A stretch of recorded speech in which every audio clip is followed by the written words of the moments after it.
Senator Marcoleta is recognized. Thank you, Mr. Chair. Secretary Vince, naniniwala ka ba na ang bulok na sistema ng DPWH na pinagsasamantalahan ng napakaraming tao ang problema natin ngayon? Tama po kayo. Naniniwala po ako. Kahit na magpakulong pa tayo ng napakaraming contractors, halimbawa 1 milyon na contractors at sa mga opisyalis ng DPWH, pag hindi natin nakorek ang sistema, walang mangyayari. Partially agree po, Mr. Chairman, pero tingin ko importante din po na maipakita natin na may mananagot dahil po tingin ko ang isa sa pinakamatibay na deterrent sa nakikita nating nangyari ngayon is matakot po na may consequence po ang mga krimen na ginawa. Kasi po kung wala pong consequence, makikita po natin na ulit-ulit to. Pero tama po kayo. Kaakibat po nito, kailangan po ayusin din po ang sistema para hindi na po maulit ito. Pero kung ang mga nahuhuli mo, na ipapakulong mo, mga butete at saka mga sapsap, wala rin mangyayari, tama? Tama po. Kailangan tama malalaking isda ang mahuli natin. Tama po, Mr. Chairman. Alam po ba ninyo kung ibig sabihin ng PCMO? Opo, ito po ang project monitoring system na dapat gumagana sa loob ng Department of Public Works and Highways. Alam po niyo yung MYPS? Ano yung MYPS? Ito po yung, ngayon ko lang po na-encounter, pasensya na po, Mr. Chairman, pero sinabi po ng multi-year project programming. Scheduling. Yes, ito po yung si schedule at pagpaplano ng mga iba't ibang proyekto over a longer period po. Alam po niyo yung Survey 123. Ano yun? Hindi ko alam. Alamin ko po, yung Mr. Chairman. RBIA. Hindi ko po alam. Alam Alamin po ko po. niyo yung SDM4. Hindi din po. Hindi ko din po alam yun.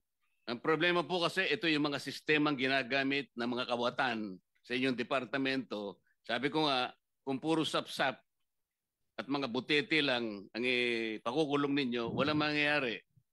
Agree po ako. Pero sana po, kung makulong po natin itong mga sapsap, sana po malaman din po natin kung hindi sino po yung yun mga ang nasa layunin itaas. ng kumiting ito. Hindi sapsap, hindi butete ang aming hinahanap. Agree po. Yung malalaking isda para matigil po ang mga kawatan. Agree po, Mr. Chairman. Alam po ba ninyo na yung sumbong sa Pangulo ang ginamit na batayan ay yung MYPS? Opo, yun po ang ginamit na batayan. Yun po ang ginamit na batayan, kaya mali po lahat. Pati po ang committee ito ay na-mislead. Alam po nyo kung bakit? Po, Mr. Chairman. Ang MYPS po, ang ginamit dyan, puro initial na coordinates. Sana wag ka nang binubulungan muna niyan para na... Ako po bilang personal kong pangtulong sa committee ito, ako lamang po nakakita na ng halos 14 na discrepancy sa mga coordinates na ibinigay sa sumbong sa Pangulo.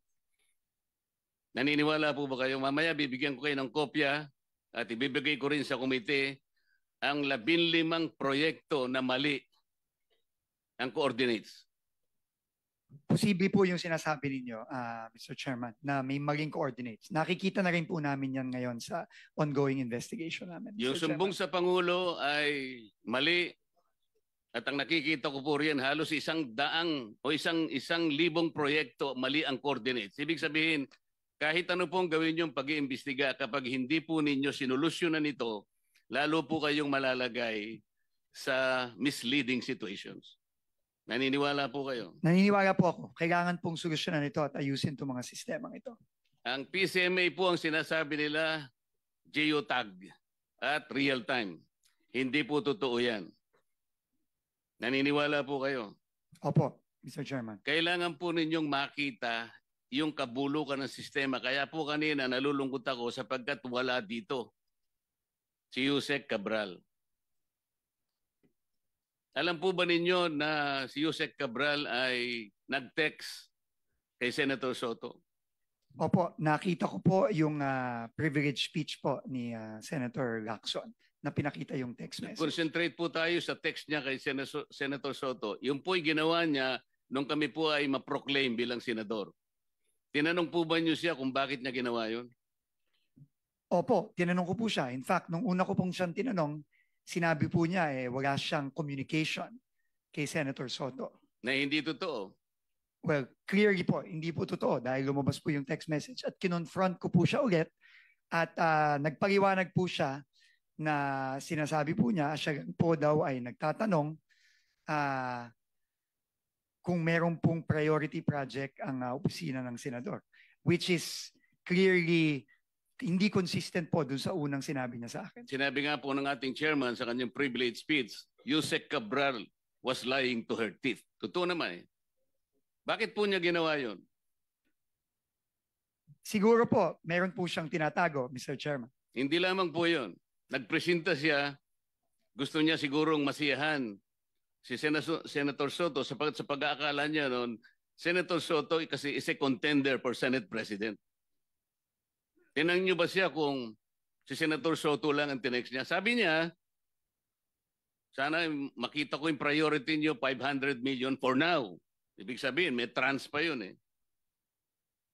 Alam po ba niyo kung meron pa siyang tinext na ibang senador sa ganun ding pamamaraan?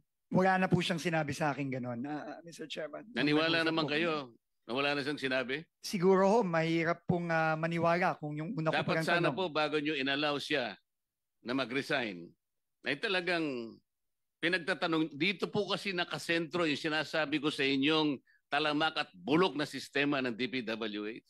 Hindi po siya dapat makalampas doon eh. Sayang po. Pero sa mga susunod sanang pagkakataon, kailangan nakaharap siya rito dahil iisa-isahin ko sa kanya para po makita rin ninyo bilang kayo po ay bagong pinuno ng DPWH. Mamimislead po kayo sa napakaraming pagkakataon. Katulad lang po yung sinasabi ni Senator Amy kanina doon sa mga flagship projects, foreign assisted projects, deliberately po niyang binabawasan yun eh. Nilalagay pa niyo sa convergence. Alam po ba niyo yung mga convergence projects ng DPWH? Opo, Mr. Chairman. Ano-ano po yun? Ito po yung mga proyektong katuwang ng DPWH ang iba't ibang ahensya Katulad po ng ano? ng tourism, ng DOTR, ng agriculture, Katuparan, DOTR, TRIP, DOT, Roll It, DTI, DTI. TICAS, PNP, DND. Opo. Dito po nalalagay. Ano po ibig sabihin ng SSP? Hindi pa ho ako familiar sa SSP. Di rin kayo familiar sa CSSP, Hindi din po. STO. Hindi po. Yun nga po eh. Kailangan, hindi ko po alam ko naman fast learner kayo, pero kailangan magmadali tayo. Napakarami po nitong sistemang ito, dito po sila nagkakanlong. Hanggat hindi po ito yung binusisi natin at ang gusto po natin, ipahuli natin na lahat ng contractors, ipakulong po natin lahat ng 15 contractors, hindi po natin maayos ito. Hanggat Senator hindi naayos Marcoleta, yung kindly sistema. wrap up because you have 5 seconds left. Salamat po, Mr. Chair. Gusto ko po kayong tulungan, no, as an aside, no.